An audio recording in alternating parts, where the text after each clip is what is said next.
इनकी समिति जो है, जिसमें शरण कुमार जी हैं, टीकमानी जी बैठे हुए, बाबू जी हमारे चौधरी जी बैठे हुए, माता जी बैठी हुई हैं पीछे, एक कुर्सी पे बैठी हुई हैं, एक नीचे बैठी हुई हैं, एक हमारी बहन जी बैठी हुई हैं। ये सब की सब कम से कम 10-12 बार हमसे कथा सुन चुके हैं और उसके बावजूद भी कथा सुनने के लिए आते हैं और हर बार आकर के नया आनंद लेकर के जाते हैं, हर बार नया आनंद लेकर के। और देखो, स्वयं अकेले आनंद नहीं लेते, अपने साथ में और लोगों को जुड़ करके जाते हैं। हाँ, इनका सिद्धांत ये है कि 10% सबके लेते रहो। वो लोग हाँ कमीशन नहीं, कमीशन वाला कोई बात नहीं है। हमने कब कमीशन कहा?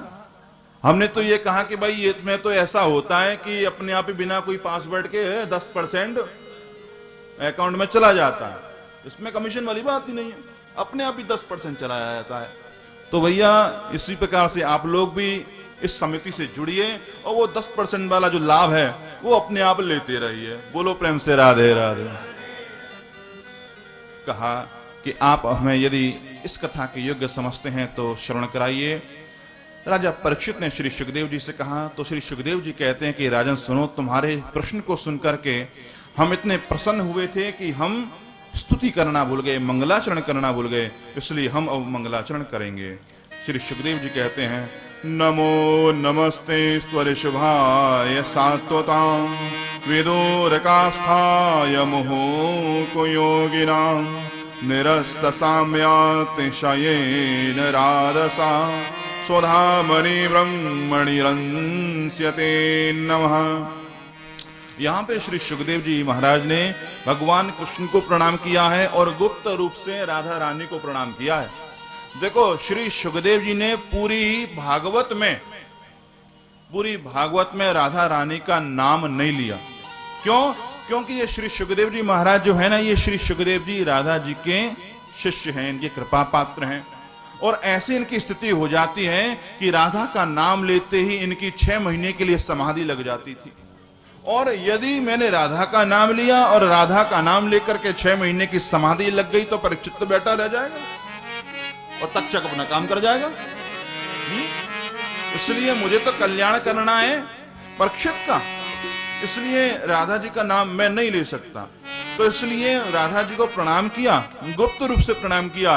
राधा जी का नाम गुप्त रूप में लिया, प्रत्यक्ष रूप से, प्रकट रूप से नहीं लिया है, क्योंकि यहां परीक्षित का कल्याण करना है। प्रणाम किया है।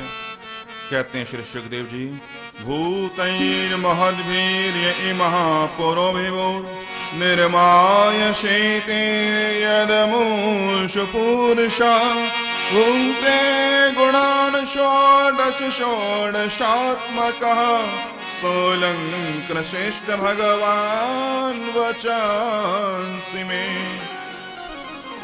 जिन भगवान की मैं कथा सुनाने के लिए तैयार हो रहा हूं, उद्यत हो रहा हूं, वे भगवान अपनी शक्ति को मुझे प्रदान करें, उनकी शक्ति मेरी जीवा पर आकर के विराजमान हो जाए और मुझे इस लायक बनाएं कि मैं उन भगवान की कथाओं को सरल रूप से विनम्रता के साथ में राजा परीक्षित को श्रवण कराऊं। भगवान से प्रार्थना करी है। प्रार्थना करने के बाद मैं कहा कि एक बार की बात है, नारद जी अपने सत्यलोक में आए ब्रह्मा जी के पास में। ब्रह्मा जी को देखा तप करते हुए, तो नारद जी को बड़ा विस्मय हुआ कि मैं तो ये समझता था कि मेरे पिता ब्रह्मा जगत पिता हैं, आज ये समाधि में बैठ करके जो ध्यान कर रहे हैं, इसको देख करके ऐसा लगता है कि इनसे ऊपर भी कोई शक्ति है, इनसे ऊपर भी कोई सत्ता है। वहां पर बैठे इंतजार किया कि ब्रह्मा की समाधि खुले, मैं इनसे पूछूं कि आपसे ऊपर भी कोई शक्ति है। ब्रह्मा जी की समाधि खुली, ब्रह्मा जी से पूछा, ब्रह्मा जी ने बताया कि बेटा तुम्हारा विचार करना बिल्कुल सत्य है, मेरे से ऊपर भी एक शक्ति है जिनका नाम नारायण है, और उन्हीं नारायण की कृपा से सब लोग मेरे को जगत पिता मानते हैं। वस्तुतः मैं जगत पिता नहीं हूं, मुझसे ऊपर भी जो शक्ति है वह नारायण है और उन्हीं की शक्ति सारे जगत में व्याप्त है। ये सारा की सारा जो जगत चराचर दिखलाई पड़ रहा है, ये सब भगवान का ही स्वरूप है, उन्हीं का स्थूल रूप है। एक बार प्रेम से कहेंगे श्री राधे। श्री नारद जी को भगवान के स्वरूप के विषय बतलाया है। ब्रह्मा जी ने और बताया अपने जन्म की उत्पत्ति के विषय में, और उसके बाद किस प्रकार से नारायण से उन्हें चतुर्श्लोकी भागवत प्राप्त हुई, और वो चतुर्श्लोकी भागवत ब्रह्मा जी ने नारद जी को प्रदान करी, और वही चतुर्श्लोकी भागवत नारद जी ने व्यास जी को प्रणाम करी, और व्यास जी ने उसी चतुर्श्लोकी भागवत को 18,000 श्लोकों में परिणित कर दिया, विस्तृत कर दिया, और वही 18,000 श्लोक वाली जो भागवत थी वह व्यास जी ने सुखदेव जी को प्रदान करी है। एक बार प्रेम से कहेंगे श्री राधे। इसी स्कंद में, द्वितीय स्कंद में भागवत के जो 10 लक्षण हैं वे 10 लक्षण बताए गए हैं। कहते हैं कि अत्त सर्गो विसर्गश्च स्थानम पोषणमूतयः मनवंतरेशानुकथा निरोधो मुक्तिराश्रयः। सर्ग विसर्ग स्थान पोषण ऊति मनवंतर ईशानुकथा निरोध मुक्ति आश्रय, ये श्रीमद् भागवत के 10 लक्षण हैं। और ये जो लक्षण हैं ये तृतीय स्कंद से आरंभ होते हैं। प्रथम जो 2 स्कंद हैं वो स्कंद श्रीमद् भागवत की प्रस्तावना बताते हैं, रूपरेखा तय करते हैं, और तीसरा जो स्कंद है यहां से श्रीमद् भागवत के जो प्रथम जो सर्ग लक्षण है, सर्ग यानी कि सृष्टि, सृष्टि वाली जो बात है वो बात होती है आरंभ तीसरे स्कंद से। तो अब हम द्वितीय स्कंद को विश्राम देते हुए तृतीय स्कंद में हम प्रवेश करते हैं।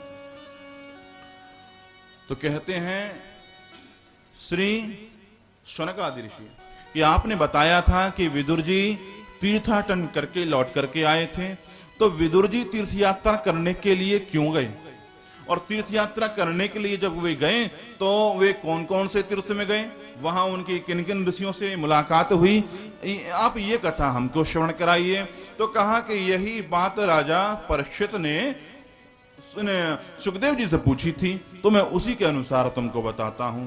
कहते हैं श्री सुखदेव जी महाराज, यदा तो राजा स्वसुतान साधुन पुष्णन्न धर्मेण विनष्ट दृष्टि भ्रातुर्यविष्ठस्य सुतान् विबन्धोन् प्रवेश लाक्षा भवने ददाह। ये बात उस समय की है जिस समय जो धृतराष्ट्र जो राजा है, ये राजा धृतराष्ट्र अन्याय पूर्वक अपने जो पुत्र हैं कौरव, जो 100 पुत्र हैं, इनका पालन पोषण कर रहे हैं और बार बार पांडवों को त्रसित कर रहे हैं। कभी लाक्षागृह में आग लगवा करके, कभी उन्हें विषैले लड्डू दे करके, कभी जुए में उनको हरा करके उनको वनवास और अज्ञातवास दे करके। पांडवों ने वनवास पूर्ण किया, अज्ञातवास पूर्ण किया, और पूर्ण करके लौट करके जब आए तो शांति दूत बना करके भगवान श्री कृष्ण को भेजा। भगवान श्री कृष्ण को शांति दूत बना करके भेजा है। इधर हस्तिनापुर में भगवान का दर्शन करने के लिए सारी की सारी जनता उमड़ करके आई है। विदुर जी जो कि कौरवों की नीति से अप्रसन्न रहते हैं, हस्तिनापुर का महल छोड़ करके पास में ही कुटिया बना करके रहते हैं, पर्णकुटी बना करके रहते हैं। इन्होंने भी सुना कि कृष्ण आए हैं शांति दूत बनकर के, मैं भी दर्शन करने के लिए चलूं। रथ में बैठे हुए थे भगवान श्री कृष्ण। भगवान श्री कृष्ण ने दूर से ही विदुर जी को देख लिया और इशारा कर दिया कि मैं आपके घर पे आऊंगा, परंतु इस इशारे को नहीं समझे विदुर जी। विदुर जी ने विचार किया कि आज फैसला होगा, हस्तिनापुर के महल में जाकर के देखना चाहिए कि युद्ध होगा कि नहीं होगा। भगवान श्री कृष्ण पहुंचे हैं हस्तिनापुर के महलों में, सारे के सारे ये कौरव बैठे हुए हैं, भीष्म पितामह, द्रोणाचार्य इत्यादि सब लोग विराजमान हैं। भगवान श्री कृष्ण ने कहा कि महाराज पांडव आपसे युद्ध करना नहीं चाहते, वे केवल आपसे 5 गांव चाहते हैं। जो ये बात कही तो दुर्योधन ने कहा, सूच्य ग्राम नैव दास्यामि बिना युद्धेन केशव। अरे द्वारकाधीश, आप 5 गांव की बात करते हैं, मैं बिना युद्ध के सुई की नोक के बराबर भी भूमि नहीं प्रदान करूंगा। युद्ध तो आपको करना पड़ेगा राजी राजी कह रहा है, युद्ध तो आपको करना ही पड़ेगा, सुई की नोक के बराबर ही भूमि आपको प्राप्त नहीं होगी। और हमने आपके लिए यहाँ पर 56 भोग का प्रबंध किया है, कभी द्वारिका में भी आपको वे 56 भोग प्राप्त नहीं हुए होंगे, ऐसे ऐसे 56 भोग हमने यहाँ पर बनवाए हैं, आप उनको पाइए। बोले कि नहीं हम तुम्हारे नहीं पाएंगे। बोले कि भाई बड़े मुश्किल से ऐसे 56 भोग मिलते हैं जैसे पकवान हमने आपके लिए बनाए हैं। तो भगवान कहते हैं कि सुन दुर्योधन, भोजन जो किया जाता है वो 3 अवस्थाओं में किया जाता है, स्वभाव, प्रभाव और अभाव। स्वभाव, प्रभाव, अभाव, इन 3 अवस्थाओं में भोजन किया जाता है। बोले ना तो तेरा ऐसा स्वभाव कि जिस पर रीच करके मैं तेरे यहां भोजन करूं, ना तो तेरा ऐसा स्वभाव है कि जिस पर रीच करके मैं तेरे यहां भोजन करूं, ना तेरा ऐसा प्रभाव है कि तू मेरे को अपने यहां भोजन करने पर विवश कर सके, तेरा ऐसा प्रभाव भी नहीं है। और ना मेरे भक्तों का अभाव है कि उनको छोड़ करके तेरे जैसे बेशरम के यहां भोजन करूं। बोलो प्रेम से राधे राधे। न मेरे भक्तों का अभाव है। बोले कि भाई ये हस्तिनापुर में तुम्हारा भक्त कौन है, हमें बताया तो दो। बोले कि है। कौन है? बोले विदुर जी महाराज। बोले उन्होंने बुलाया? बोले कि हाँ, उन्होंने हमको निमंत्रण दिया, उन्हीं के यहाँ भोजन करेंगे। बोले कि उसके खुद के तो लाले पड़ रहे खाने के, तुम्हें क्या खिलाएगा? बोले हमें नहीं मालूम, अगले ने बुलाया, हम तो जाएंगे। और इधर विदुर जी बैठे हुए थे दर्शक दीर्घा में, और दर्शक दीर्घा में बैठे बैठे विदुर जी बोले, अरे बाप रे बाप, मैंने कब इनको बुलाया है? ये मेरे मेहमान बन बैठे बिना बुलाए। तुरंत चले विदुर जी, यहां से निकले सीधे कहां गए? किधर गए? घर नहीं गए, मेरे ख्याल से ये गए तिवारी मिठाई वाले के पास में। तिवारी है ना? तिवारी है ना? तिवारी ज्यादा सुना है हमने। तिवारी के पास में पहुंचे। अब इतने जो तिवारी के पास में पहुंचे, इतने में ही भगवान तो सीधे पहुंच गए कहां? विदुर जी की पर्णकुटी पर।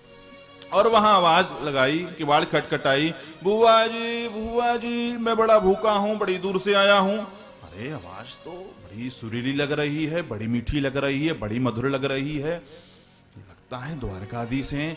जो दरवाजा खोल करके देखा, अरे केशव आप, अरे आप कब आए? बोले अरे अभी तो आए हैं। अरे आप बाहर क्यों खड़े हुए हैं? आप अंदर आइए। अंदर आए तो कभी चौकी दी, इस चौकी पे बैठिए। नहीं, ये चौकी आपके लायक नहीं है, मैं दूसरी कुर्सी लेकर के आती हूँ। वो कुर्सी लेकर के आए, नहीं, ये कुर्सी भी आपके लायक नहीं है, बढ़िया सा सोफा लेकर के आती हूँ। सोफा लेकर के आए, बोले ये सोफा भी आपके लायक नहीं है। अरे बुआ जी इतना एक्सक्यूज मत कीजिए, हम बैठ जाएंगे हैं?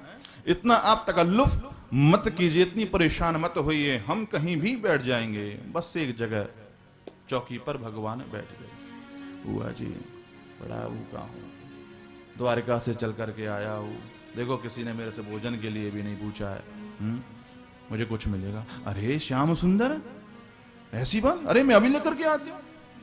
तुरंत अपनी रसोई में गई, रसोई में जा करके कदली के फल उठा करके लेके आई, और कदली के फल उठा करके लेकर के आई, सामने रखा, और सामने रख करके जैसे भगवान ने अपना करकमल को आगे बढ़ाया, भगवान का करकमल पकड़ लिया। बोले क्यों बुआ जी, खाने नहीं दोगी क्या? बोले खाने तो दूंगी, परंतु एक बात कहना चाहती हूँ। बोले क्या? अपने हाथों से खिलाऊंगी। अरे वाह, नेकी और पूछ पूछ। हाँ अरे बिल्कुल, आप अपने हाथ से खिलाइए ना, हमें और ज्यादा स्वाद आएगा। बोले अच्छा कि हाँ। तो तुरंत अब तो ये जो है ना विदुरानी, ये तो प्रेम के वशीभूत हो गई, भाव में बाबरी हो गई। केले के छिलके को छीनने लगी, केले का छिलका छीला, और छील करके जो केले का फल था, कदली का जो फल था, वो तो नीचे गिरा दिया, छिलका हाथ में पकड़ा दिया। और भगवान ने भी छिलका लिया और छिलका लेकर गए मुंह में गुप्प। 1 गया, 2 गया, 3 गए, 4 गए, न जाने कितने चले गए। और इतने में ही विदुर जी महाराज आए, और विदुर जी महाराज आकर के बोले कि अरे विदुरानी तुमने ये क्या किया? बोले कि मैंने क्या किया? अरे देख तूने क्या किया। बोले भगवान को फल खिलाने की जगह फल के छिलके खिला दिए, केले की जगह केले के छिलके खिला दिए। अरे बाप रे बाप, मेरे से कैसा अपराध हो गया? हे प्रभु, मेरे को नहीं मालूम था, मेरे से ये क्या हो गया, मुझे क्षमा करना। बोले कि अरे ये छिलकी है क्या? अरे बुआ जी हमें तो पता ही नहीं पड़ा, ऐसा स्वाद आ रहा था, हम तो स्वाद में ही पागल हो गए, बाबरे हो गए। अच्छा सुनो सुनो केशव, ये तो बाबरी हो गई तुमको देख करके, मैं आपके लिए बढ़िया मिष्ठान लेकर के आया हूं, आप इसको चखिए। बोले कि अच्छा आप भी कुछ लेकर के आया? बोले हाँ लाओ दो। भगवान को दिया, वह जो बर्फी थी, जो भी कुछ था, भगवान ने डाला अपने मुख में, और मुख में डाल करके भगवान, विदुर जी मजा नहीं आया। भले तिवारी की हो, हल्दीराम की हो, ब्रजवासी की हो, किसी की हो, मजा नहीं आया। तो किसमें मजा आया? बोले कि जो बुआ जी ने हमको ये छिलके खिलाए हैं, इसमें जो आनंद आया, वो आनंद इस मिठाई में नहीं आया। क्यों? क्योंकि इस छिलके में भाव था, प्रेम था, सौहार्द था, स्नेह था। वो सौहार्द, वो स्नेह, वो प्रेम इन मिठाई में नहीं है, उस केले के छिलके में है। और भगवान कहते हैं कि मैं किसी वस्तु का भूखा नहीं, मैं किसी मिष्ठान का भूखा नहीं, मैं किसी आभूषण का भूखा नहीं, मैं कोई वस्त्र का भूखा नहीं, मैं भूखा हूं तो केवल भाव का भूखा हूं। मुझे केवल भाव ही चाहिए, भाव ही प्रधान है। भाव का भूखा हूं मैं और भाव ही एक सार है। भाव का भूखा हूं मैं, बस भाव ही एक सार है। भाव का भूखा हूं मैं और भाव ही एक सार है। भाव का भूखा हूं मैं, बस भाव ही एक सार है। भाव से मुझको भजे तो भव से बेड़ा पार है। भाव से मुझको भजे तो भव से बेड़ा पार है। भाव बिन कुछ भी वो दे तो मैं कभी लेता नहीं। भाव बिन कुछ भी वो दे तो मैं कभी लेता नहीं। भाव से एक फूल भी दे तो मुझे स्वीकार है। भाव से एक फूल ही तो दे तो मुझे स्वीकार है। भाव का भूखा हूं मैं और भाव ही एक सार है। हाँ, भाव का भूखा हूँ मैं, बस भाव ही एक सार है। भाव बिन सुनी पुकारे मैं कभी सुनता नहीं। भाव बिन सुनी पुकारे मैं कभी सुनता नहीं। तेरे भक्ति भाव ही करते मुझे लाचार है। तेरे भक्ति भाव ही करते मुझे लाचार है। भाव का भूखा हूं मैं और भाव ही एक सार है। भाव का भूखा हूँ मैं और भाव ही एक सार है। अन्न धन और वस्त्र भूषण कुछ न मुझको चाहिए। अन्न धन और वस्त्र भूषण कुछ न मुझको चाहिए। आप हो जाए मेरा यही मेरा सम्मान है। आप हो जाए मेरा यही मेरा सम्मान है। भाव का भूखा हूं मैं और भाव ही एक सार है। भाव का भूखा हूँ मैं और भाव ही एक सार है। बांध लेते भक्त मुझको प्रेम की जंजीर में। बांध लेते भक्त मुझको प्रेम की जंजीर में। इसलिए इस भूमि पे होता मेरा तार है। इसीलिए इस भूमि पर हाँ होता मेरा अवतार है। भाव का भूखा हूं मैं और भाव ही एक सार है। भाव का भूखा हूँ मैं और भाव ही एक सार है। भाव से मुझको भजे तो भव से मेरा पार है। भाव से मुझको भजे तो भव से बेड़ा पार है।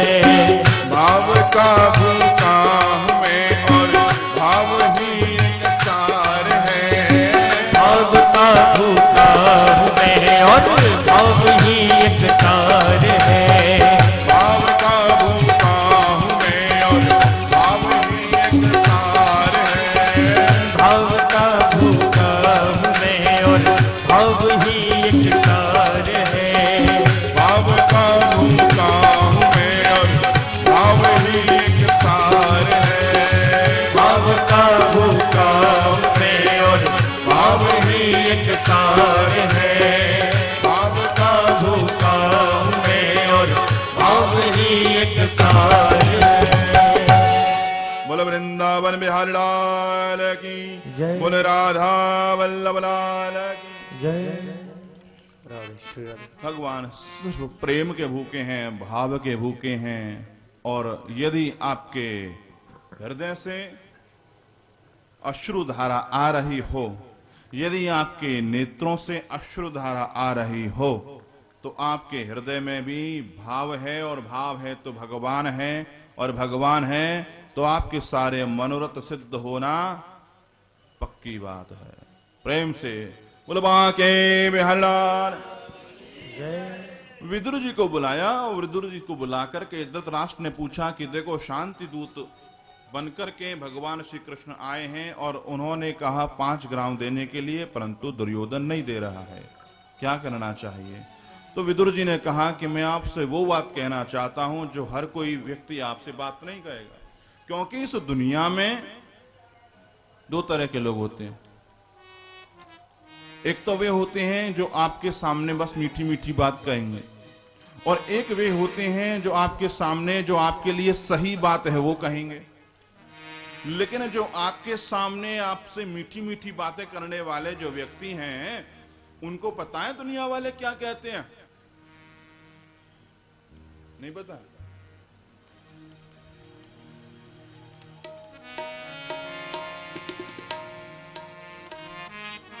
बैठ गई, बैठ गई। चमचा, हाँ चमचा बोलते हैं ना, हाँ। हम गलत कर रहे हैं तो भी सही, सही तो सही है ही है।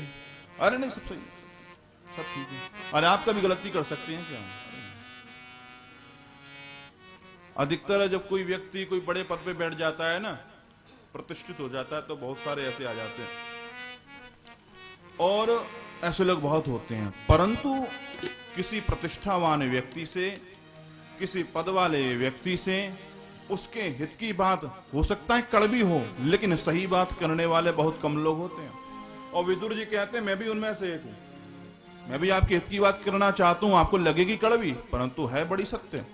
आपके घर में आपका जो ये बड़ा बेटा है ना, दुर्योधन, ये साक्षात पाप का स्वरूप है। सबसे पहले आप इसको घर से बाहर निकालो। जो ये कहा दुशासन, कर्ण इत्यादि सब बड़ा घुटे मारा, कहने लगे ये शकुन इत्यादि के देखो, ये विदुर खाता हमारा है और पचता पांडवों के लिए है, निकालो इसे यहां से बाहर। तो ये विदुर जी बोले कि खबरदार किसी ने मेरे को टच भी किया तो, हाँ किसी ने मेरे को हाथ लगाया, खबरदार कोई मेरे को मत छूना, मैं स्वयं सब कुछ छोड़ करके जा रहा हूं। उसी समय विदुर जी ने अपने धनुष को उतार करके हस्तिनापुर के द्वार पे रख दिया और स्वयं तीर्थ यात्रा करने के लिए निकल गए। अच्छा, धनुष रखने का क्या मतलब था? धनुष रखने का तात्पर्य यह है, विदुर जी बताना चाहते हैं इनको कि मैं धनुष यहीं छोड़ करके जा रहा हूं। इसका मतलब ये, मैं युद्ध नहीं चाहता, मैं युद्ध नहीं चाहता, और ना मैं युद्ध तुम्हारी ओर से करूंगा और ना युद्ध मैं पांडवों की ओर से करूंगा। इसलिए ये अपना धनुष मैं यहीं छोड़ करके जा रहा हूं। धनुष छोड़ दिया, धनुष छोड़ करके तीर्थ यात्रा के लिए निकले हैं। तीर्थ यात्रा करते करते कई तीर्थों में गए और फिर बाद में आए हैं ये वृंदावन धाम में। वृंदावन धाम में जैसे